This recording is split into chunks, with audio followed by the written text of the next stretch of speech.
Hello everyone! Today we are going to learn how to make resin pendants with comic books. Here's a list of the supplies you need to get started. You'll need molds. I find silicone or flexible plastic molds work best. You'll need resin. I use Envirotex Light, but any 2-part acrylic resin will do. Also get yourself some glitters or something to embed in the resin to bling up the pieces and make them unique.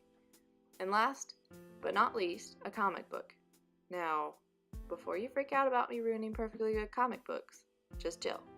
I'm only using old, damaged, and unsellable comics to make these. So, let's get cracking.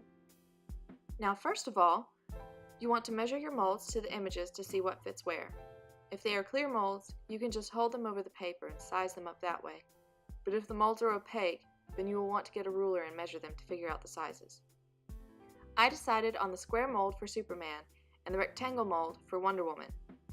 Then you will need to cut out your pieces.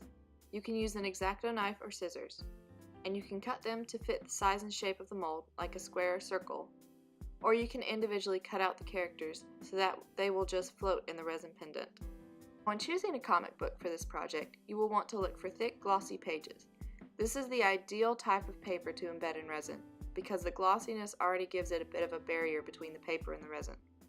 But if you can't find one like that, and all you have the heart to cut up is old musty water-damaged comics that have newspaper-type pages, then you will need to seal them with either Mod Podge or some other sort of acrylic sealer before embedding them in resin.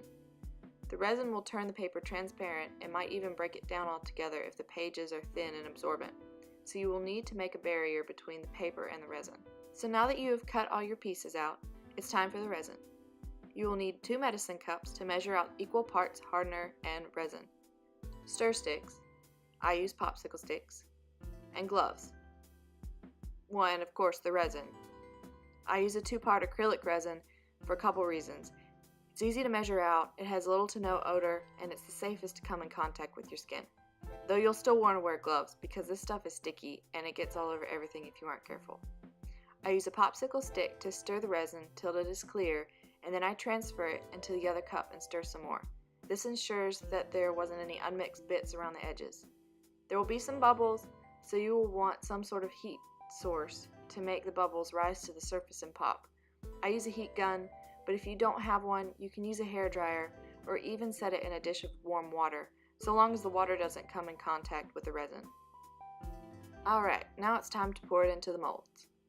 If you pour resin into a mold that already has your image in it, then you will want to poke around and make sure you get all the bubbles out from under the paper. Trust me, you do not want any bubbles. Even if you don't see them now, they will pop up out from under the paper during the curing process, and you will come back to find huge bubbles in your piece. Once the resin is in the mold, you can add any glitter or embeds you want. Pretty much anything can be put in resin so long it has no moisture in it, since resin and water do not mix. You can use a toothpick or a Q-tip to get the glitter to go exactly where you want it, if you're fussy about that.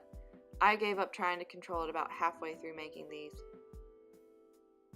The glitter will shift a little during the curing process and tends to migrate away from the edges. Some heavier glitters will sink to the bottom, while the lighter glitter will stay close to the top. What glitter you use in your piece is entirely up to you, and you will find what you like through trial and error. If you are wondering where I got these glitters, most of them are dollar store finds, and they are used for nail art. I love using nail art products in resin, and since resin and fingernail polish have very similar properties, you can be certain that anything that works with nail polish will work in resin. So for the Wonder Woman and Superman pieces, I wanted them to be floating in the middle of the piece, so I poured a little resin in, and then put everything in that I wanted behind the images that I cut out, and then I placed the paper on top. Once the resin had cured, I added another layer to fill the mold the rest of the way.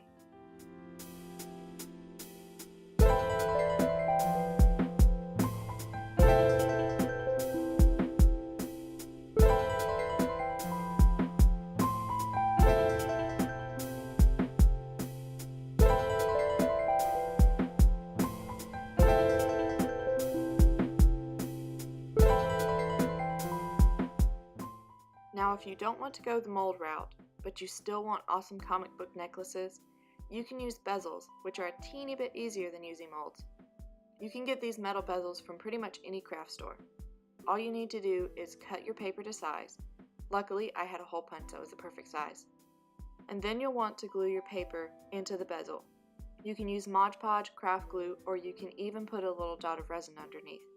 The first one, I tried to go straight in with the resin without gluing the paper down, and it started to float because it was not anchored down. I made sure not to repeat my mistake with the others and put a little dot of resin behind each, making sure to smooth the paper down so that there were no air bubbles before I added the resin on top. You can use a heat gun to pop little bubbles and also make the resin flow to the sides better. Heated resin flows better than cold resin and is less likely to get air bubbles. Since the ring at the top of the bezel doesn't allow it to lay completely flat, I don't want the resin to run to one side or to run out completely, so I'm just setting it on the back of a silicone mold with the ring hanging off the side so that I can ensure that it stays as level as possible. So I hope this video was helpful and enjoyable, and I hope it will encourage you to try new things and get creative. If you have any questions about resin or any type of art that I do on my channel, feel free to leave me a comment. Also, leave me any suggestions for future videos if there's something particular you'd like to learn or see me try out. As always, if you like and want to, you can subscribe to my channel for weekly videos and follow me on Facebook or Instagram to see my daily art posts. Have a good day. Bye.